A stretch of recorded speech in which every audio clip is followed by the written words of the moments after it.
Kaninang alas 2 yung bagyo na minomonitor natin sa labas ng ating area of responsibility ay nag-intensify at isa na ngayong ganap na tropical storm. Huli itong namataan sa layong 1,925 kilometers east-northeast ng extreme northern Luzon, and hindi natin nakikita na ito ay papasok sa loob ng ating area of responsibility, and wala rin itong epekto sa anumang bahagi ng ating bansa. Samantala, bukod po dito, meron din tayong minomonitor ng mga kaulapan or cloud clusters dito din sa labas ng ating area of responsibility, banda sa silangan ng Visayas, Mindanao area. So monitoring po tayo dyan sa mga cloud clusters na yan sa posibilidad na ito ay magkaroon ng sirkulasyon at maging isang ganap na low pressure area sa mga susunod na araw. Samantala, apektado pa rin po ng southwest monsoon o habagat yung malaking bahagi o yung buong bahagi ng ating bansa, at magdadala pa rin po ito ng mga pag-ulan, lalong-lalo na dito sa may kanluran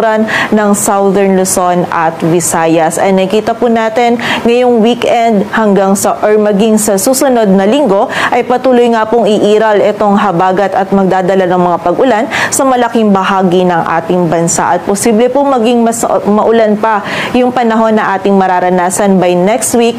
Kaya paghahanda po and patuloy na pag-iingat para sa ating mga kababayan sa banta ng mga pagbaha at pagguho ng lupa.